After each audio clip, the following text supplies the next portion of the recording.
In a large state-funded nonprofit agency, clients' test protocols are stored in a central client file and will be copied along with other records if a copy of the file is requested.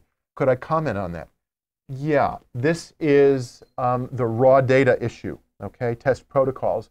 And if raw data is in a person's file, it can be released when there's an authorization by the client for a release. Kinds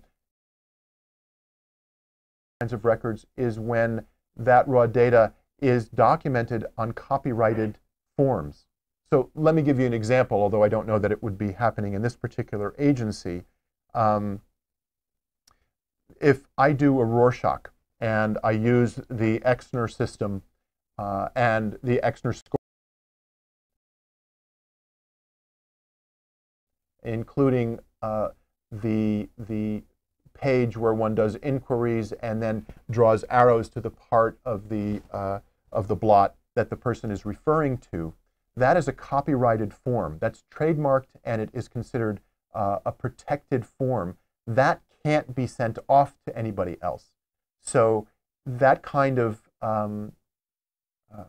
form or that particular aspect of the raw data needs to be separated either before it's put in a person's chart, so it needs to be maintained in a form that is not including the copyrighted information or copyrighted test itself, the protocol, and or it either gets separated before, or it could be a rule that the medical records people have to review it and are responsible for separating it. If neither of those things happen, it's a problem.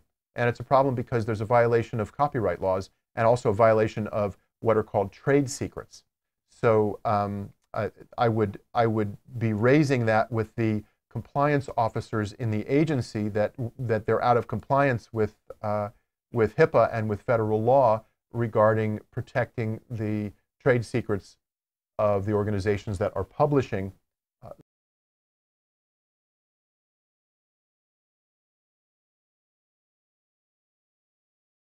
I had mentioned this idea of whether we have to keep the privacy of the trademarked or trade secreted materials. And one of the questions was, is that true, for example, for the whisk?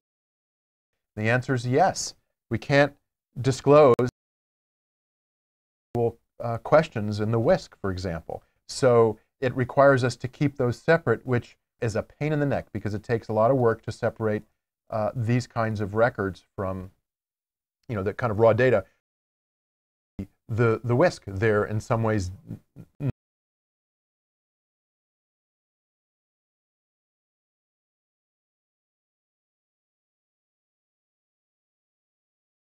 I remember learning that the issue with releasing test protocols with records had to do with the person's ability, and the one we are releasing the raw data to interpret the raw data. Is this still a central issue to consider? The answer is yes, it is a central issue to consider. HIPAA does not say anything about it. The APA have a clear stand about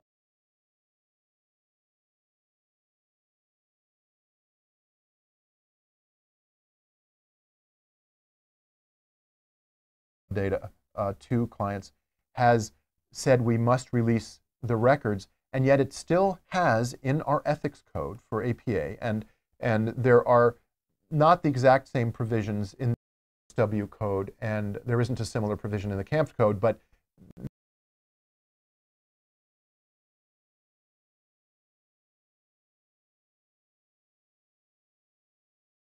ideas. In the APA ethics code, it still says that we have to try to forestall misuse or misunderstanding and harm that could be committed in these records. So what this suggests is that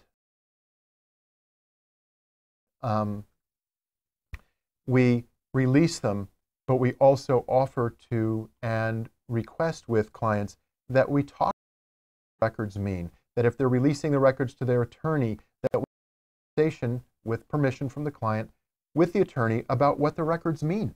And it also implies, at least in my estimation, that we should be sending along what all this data means, and that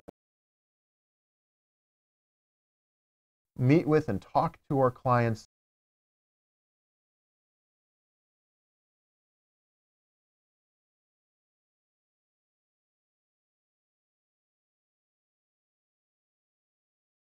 or people who we're assessing so as to minimize the potential for harm. We have less control